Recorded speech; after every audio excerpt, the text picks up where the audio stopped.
पुण्यतिथी उत्सव. दरसालप्रमाणे यंदाही गेल्या विजयदशमीचे दिवशी महाराजांच्या पुण्यतिथीचा उत्सव श्री क्षेत्र शिर्डी येथे थाटाने झाला. उत्सवकरिता राव भाऊसाहेब दीक्षित, अण्णासाहेब दाभोलकर, रामचंद्र तळखट सहकुटुंब, रघुवीर मारकर पुरंदरे, भास्कर पुरंदरे, लक्ष्मण गणेश महाजनी, हरिराम बुवा, बाऊजी वेब, दादाजी जीवन पाटील सहकुटुंब, पुष्पांचे अप्पासाहेब गाडगीळ बॅरिस्टर सहकुटुंब व खांड्याचे पुरुषोत्तम राम इतकीच भक्तमंडळी आली होती. महाराजांचे भक्तमंडळ सहस्त्र संख्येने मोजण्यासारखे आहे. असे असून पुण्यतिथीसारख्या महोत्सवाचे समारंभास 10 ते 15 मंडळी जमावी ही स्थिती फार निराशाजनक आहे. सत्पुरुषांनी समाधी घेतल्यावर त्यांचा खरा उत्सव व स्मृतिदिन म्हणजे पुण्यतिथी. पूर्वकालीन कोणत्याही समाधीस्थ सत्पुरुषाची पुण्यतिथी पाहिली तर त्यांचे बहुतेक शिष्य व भक्त त्या दिवशी समाधीस्थानी हजर राहून तो उत्सव साजरा करतात. श्री रामदास स्वामीचा काळ होऊन आज काही शतके झाली. त्यांचे वेळचे शिष्य किंवा भक्त सध्या हयात नसून त्यांची परंपरा चालवणारे हजारो रामदासी आताही सज्जनगडावर जमून पुण्यतिथीचा उत्सव करतात. आपल्या श्री साईनाथ महाराजांच्या काळ होऊन फक्त काय ती 5च वर्षे झाली. इतक्या थोडक्या अवधीत त्यांच्या भक्तमंडळात अशा तऱ्हेची शिथिलता उत्पन्न व्हावी ही स्थिती फारच शोचनीय आहे. त्या विभूतीने आपल्या भक्ताकरिता आपल्या भक्तांचे कल्याण करण्यात आपला देह कष्टविला. त्या विभूतीच्या स्मरणार्थ वर्षातून एक दिवस त्यांच्या पुण्यतिथीचे दिवशी थोडीशी गैरसोय सोसून भक्तमंडळींनी शिर्डीस येऊ नये ही गोष्ट त्यांचे भक्त म्हणविण्याला फार कमीपणा आणणारे नव्हे काय. पुण्यतिथीला हजर राहणे यात महत्पुण्य आहे. पूर्व परंपरा पाहिल्यास गुरु ब्रह्मीभूत झाल्यावर त्यांची सेवा करण्याचा हा एकच मार्ग आहे. वर्षभर घरोघर प्रत्येकजण आपली आराधना करतोच आहे, परंतु त्याची पूर्तता करण्याकरिता व सद्गुरूंचा आशीर्वाद ग्रहण करण्याकरिता पुण्यतिथीला त्यांचे समाधीस्थानीच आले पाहिजे. पुण्यतिथीचे दिवशी होणाऱ्या आराधना निश्चित तीर्थ पूजा होते. त्यातील तीर्थाचे सेवन करणे हे पुण्यतिथीला हजर राहिले तरच साध्य आहे. तीर्थ महिमा काय आहे हे निदान हिंदू समाजाला तरी फोडून सांगण्याची आवश्यकता नाही. पुण्यतिथी प्रीत्यर्थ शक्तीनुसार दक्षिणा पाठविणे व प्रसाद मागून तो ग्रहण करणे एवढेच केले म्हणजे आपण आपल्या गुरु ऋणापासून मुक्त झालो इतकी मनाची आकुंचित भावना ठेवणे परमार्थात दृष्टीला बिलकुल श्रेयस्कर नाही. हा मार्ग पर्यापरूपी अपरिहार्य अडचणीने वेळचा आहे. आता ही गोष्ट खरी की शिर्डीस महाराजांचे वेळचे दुसरे उत्सव अद्याप चालू आहेत व त्यामुळे कोणत्या ना कोणत्या तरी एका उत्सवाला कित्येक भक्तमंडळी सवडीप्रमाणे जाऊन समाधीचे दर्शन घेतात. परंतु गुरुची पुण्यतिथी हा उत्सव सर्वात प्रमुख मानलेला आहे. सवड असेल त्यांनी इतर उत्सवाला तर हजर राहावेच, परंतु तितक्यामुळे आपण आपल्या मुख्य कर्तव्यातून मार पडलो असे खोटे समाधान मानून पुण्यतिथीला सारखा महत्त्वाचा दिवस टाळू नये. महाराजांनी समाधी विजयदशमी सारख्या 3.5 शुभ मुहूर्तातील एका मुहूर्तावर घेतली. हा विजयदशमीचा दिवस कित्येकांच्या आड येत असेल ही गोष्ट आम्हाला माहीत आहे. बहुतेकांच्या घरात नवरात्र असते. तो कुळावारही पाळला पाहिजे ही गोष्ट निर्विवाद आहे.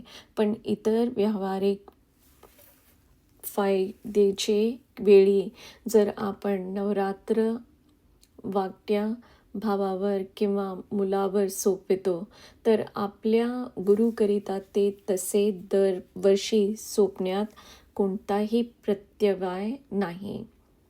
दसरा हा सार्वजनिक सुट्टीचा दिवस आहे. त्यामुळे रजेची अडचणी नोकर वर्गाला नाही. दसऱ्यासारख्या सणाला आपण घरी असावे अशी साहजिक इच्छा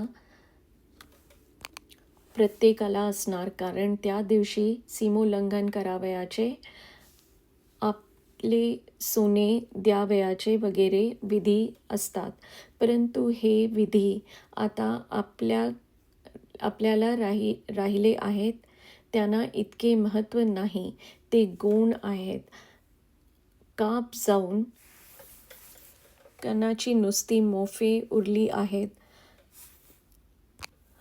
दसऱ्यासारख्या सण मुहूर्तावर सीमाोल्लंघन करून मुलुकगिरीवर जाण्याचे दिवस कधीच नष्ट झाले. साधे सीमोल्लंघन करावयाचे ते शिर्डीस करता येते. सारांश: महाराजांच्या सर्व भक्तांना आमची हात जोडून कळकळीची विनंती आहे की सर्व भक्त व दानो आपल्या अडचणी बाजूला तारून पुण्यतिथीचा उत्सवाला शिर्डीस येऊन गुरुसेवेचे पुण्यपदरी जोडीत जावे. असो. यंदाच्या उत्सवाच्या कार्यक्रमाप्रमाणे विजयदशमीला सकाळी सूर्योदयानंतर महाजनी यांचे हस्ते समाधीवर रुद्राभिषेकाला सुरुवात झाली. रुद्र सुमारे 10 वाजता संपला. नंतर सर्व भक्तमंडळींनी वाद्याचा गजरात समाधीला अत्तर, सुगंधी तेले वगैरे लावून नंतर गंगोयुक्त अभंग घातले. समाधी कोरडी करून सर्वांनी पूजा केली. नंतर महापूजा होऊन महावस्त्रे गले चढविण्यात आले. 12 वाजता समाधीपुढे मारुतीबुवा यांचे 2 वाजेपर्यंत कीर्तन झाले व नंतर 2 प्रहरची आरती झाली. महाराजांनी 2 प्रहरी सुमारे 2 वाजून 35 मिनिटांनी देह ठेविला.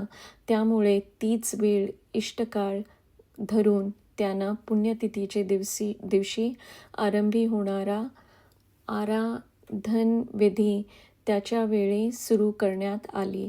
हा विधी बलवंत सखाराम उर्फ बालासाहेब माने मोठे यांचे हाताने होत असे. पण 1921 मध्ये ते आजारी असल्यामुळे तो भाऊसाहेब दीक्षित यांनी केला. गणपतीही दीक्षितांचे हातूनच झाला. महाजनी यांचे हस्ते तो आला. आराधना विधी नागरखंडामध्ये सांगितला आहे. या विधीप्रमाणे रोजचा नित्यनियम संपल्यावर 4 ब्राह्मणांना ऋण देण्यात आला. या 4 ब्राह्मणाची योजना: 1 गुरु म्हणजे श्री साईनाथ महाराज स्थानी, 2 परमगुरु महाराजांचे गुरु त्यांनी, 3 परमेष्ठी गुरु म्हणजे ब्रह्मदेव स्थानी व 4 परात्पर गुरु म्हणजे परमेश्वर स्थानी अशी विधीपूर्वक केली. या विधीत गुरुंना ब्रह्मीभूत व क्षणता विश्वरूपधर असा जो आचार्य त्यास असा संकल्प करण्यात आला. वरील ब्राह्मणांना स्थानपन्न केल्यानंतर त्यांचे पाद प्रक्षालन करून त्यांच्याकडून आचमन करून पुरुष सुक्ताने त्यांचे पूजन केले. व श्लोक. आनंदमानंदकरम प्रसन्नम ज्ञानस्वरूपम निजबोधरूपम योगीद्रव्यधम भवरोधवैद्यम श्रीमद्गुरुं नित्यमहं नमामि. या श्लोकाने त्यांची प्रार्थना करण्यात आली. नंतर मंडले करून त्यावर त्यांची पात्रे मांडून त्यांना पंचपक्वानांचे भोजन दिले. विधीत सांगित त्याप्रमाणे त्यांचे भोजन चालू असता अण्णासाहेब दाभोलकरांनी कठोपनिषदातील पहिली, दुसरी व तिसरी वल्ली हटली व भीष्म यांचेकडून आलेली खालील 2 पद्ये सुरावर गायली. गझल ताल. साईनाथ तुझे पायी ठेवितो दीन मी माथा, गुणातीता निराकारा प्रभो देवा निर्विकारा, नसुनी तुझला कास धरीसी मज रूपा दीनानाथा. कर्म करणे आवश्यकता नसे तुझला गुरुराया, जगोद्धार तरी करीसी सुलभ नांगुनिया गाधा, चतुर्विद्य हेतू धरुनी रूपा धरुनीपा भक्त तुझला शरण येती, सकळ इच्छा पूर्ण करीशी वरद कर ठेवुनी, सगुण रूपा धरुनी लीला किती करीसी नसे पार, कृष्ण तव हा दास देवा कसा वर्णील ती आता. ब्राह्मणाचे भोजन झाल्यावर त्यांना तांबूळ दक्षिणा व वस्त्रे दिली. नंतर तीर्थराजाच्या पूजेस सुरुवात झाली. सांगितलेल्या विधीप्रमाणे गोमयाने सारविलेल्या जमिनीवर चौरंग मांडून सभोवती रांगोळ्या काढून चोरेगावर ठेवलेल्या धान्यावर पाण्याने भरलेला कलश ठेवला व तेथे गंगोदकाची भावना धरून तीर्थराजाची स्थापना केली व पुरुष सुक्त मंत्रपूर्वक पूजा केली. त्यानंतर विधिकारणाने तो कलश मस्तकावर धारण करून ब्राह्मणाचा वेदसुक्तातील मंत्रोपदेश चालू असता अंगावर कलशातील पाणी सांडेल अशा बेताने नृत्य करावयाचे असते. त्याप्रमाणे केले व पुन्हा कलश पूर्वोक्त ठिकाणी ठेविला. पुन्हा कलशाची पूजा व आरती करून ब्राह्मणांना प्रदक्षिणा घालून कलशमधील तीर्थ प्रथम ब्राह्मणांना दिले व नंतर हा श्लोक म्हणून सर्व भक्त वृंदांनी तीर्थप्राशन केले. अविद्यामूळ शमनम सर्व पाप प्रणाशनम गुरुपादोदक तीर्थम संसारद्रुम नाशनम. शेवटी सर्व कर्म ब्रह्मार्पण करून हा आराधन विधी संपला व नंतर सर्व मंडळींनी भोजन केले. संध्याकाळी पुराण झाले. रात्री रथाची मिरवणूक निघाली व ती परत आल्यावर शेजारती होऊन पहिल्या दिवसाचा कार्यक्रम संपला. दुसरी दिवशी 2 प्रहरी जगन्नाथ बुवा यांचे निवृत्तीपर कीर्तन झाले. हे गृहस्थ महाराजांचे हयातीत काही कालपर्यंत शिर्डीस राहिले होते व त्यांच्याकडे मुख्य काम महाराजांच्या घोडपाचे असे. महाराजांचे पश्चात यांनी शिर्डी सोडली व नंतर साधारण अज्ञातवासातच राहून स्वतःची बरीच उन्नती करून घेतली आहे. याच दिवशी भंडारा झाला. सुमारे 1500 पात्र जेवून उठले. रात्री पालखीची मिरवणूक काढून ती मशिदीत नेली व तेथे पिंपळवाडीकर बुवांचे कीर्तन नेली व तेथे शेजारती झाली. तिसरे दिवशी सकाळी गोपालकाला होऊन दही हंडी फुटली व उत्सवाची समाप्ती झाली. हे काल्याचे कीर्तन पारायण मारुती बुवा यांनी केले व त्यात श्रीकृष्णाच्या लीलांचे वर्णन, गोपाळा समवेत, टिपऱ्यांचे तरतऱ्हेचे खेळ, फुगड्या, रणखोडा, वगैरे नाचांचे नाट्य फार मोहक झाले. कीर्तन अगदी प्रसंगास सोजेसे व अति बोधप्रद आणि सुश्राव्य असे होऊन कथा चालत असल्यावेळी वृंद आपले नित्य व्यवसाय विसरून जणू काय गोकुलातील प्रेमरसात व गोपालाचे समागमात तल्लीन झाला होता असे दिसले. इतर ठिकाणी झालेले दुसरे उत्सव. मुंबई येथे चिखलवाडीत जावजी बिल्डिंगमध्ये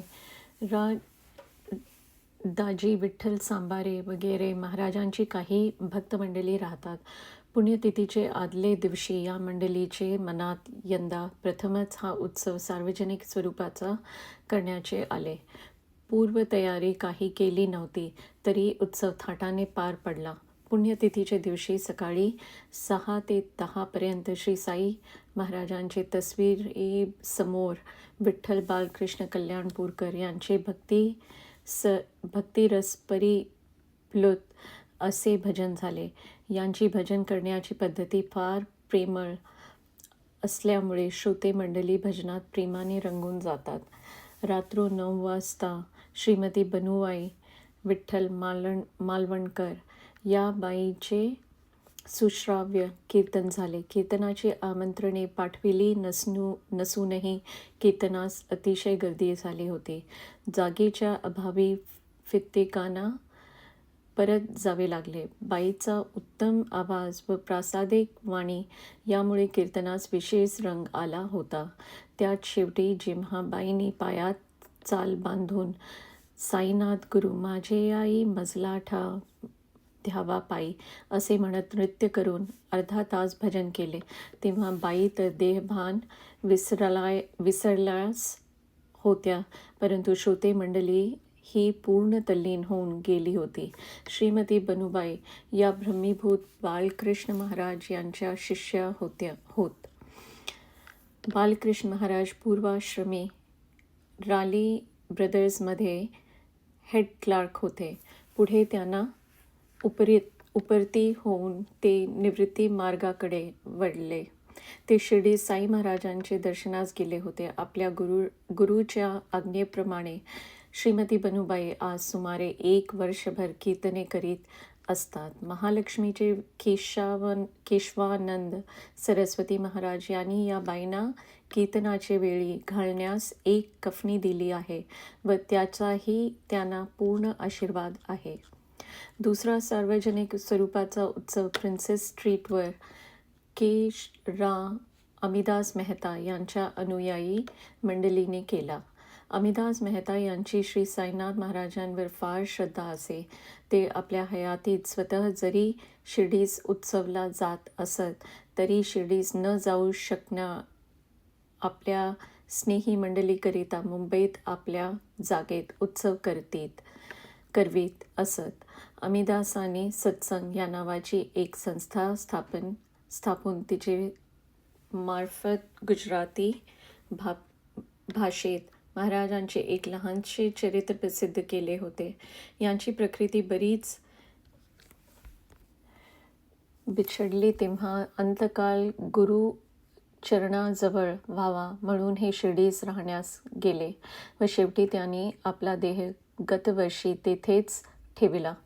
त्यांचे दहन केलेल्या जागेवर त्यांची अनुयायी मंडळी त्यांचे लहानसे स्मारक करणार आहेत.